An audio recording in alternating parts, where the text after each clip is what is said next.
the least exciting parts about getting a new sampler, taking it out of the box, being very excited to use it, and then realizing that you have to spend a whole bunch of time with all of your other equipment making things to put into the sampler.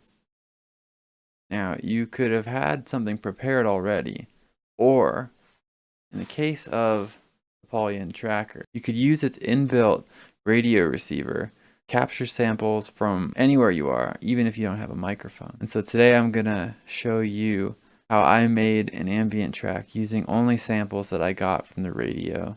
So the first thing I did was tune to the local classical station and try to capture moments of sustained instrumentation, whether it was a chord or a single instrument or note. Just try to find something that was consistent because I knew that it would be easier to repitch later. A cool thing about the tracker is that it kind of shows you things you'd never think to do without it. So I ended up just putting in some triggers to one of the samples I grabbed, and when they all played really quickly and in sequence, they had a very arpeggiated synthetic sound to them.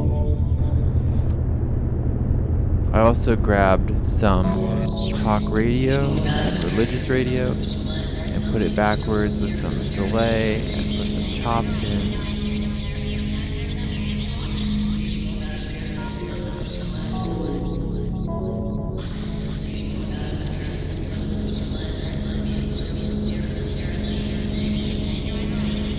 After messing around for a little while, I used a tried and true method of taking some sustained tones and harmonizing them with themselves with a ping pong playback setting.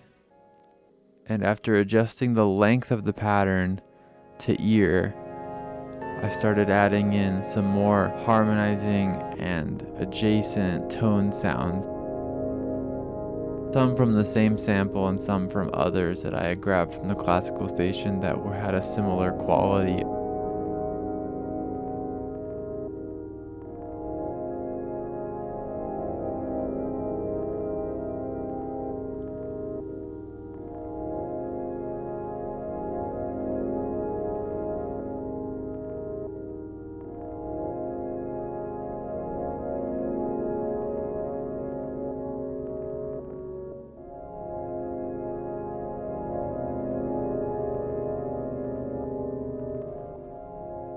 As you can see here, this part required a lot of skill to do.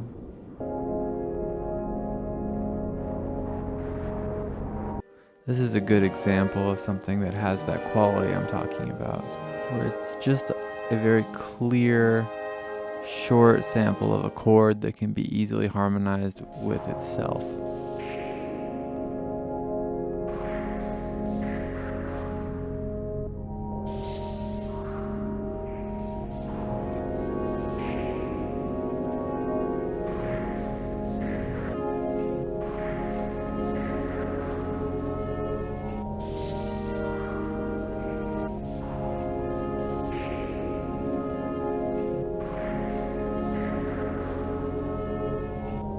After I got everything to sort of sit in the mix, I switched over to the perform settings mode and started to put the final glaze on everything.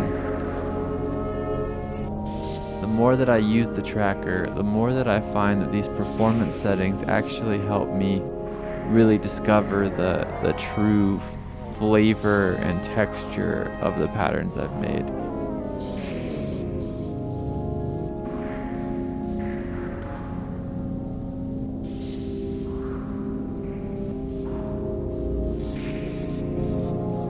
My process generally is to work and rework the same things over and over again, and I'm not afraid to delete things or to take my whole track and reverse it and stretch it out and then chop it up and then use only a little bit of it later. And I find that the tracker is one of the best workflows for that style of composition. Hopefully this video showed that.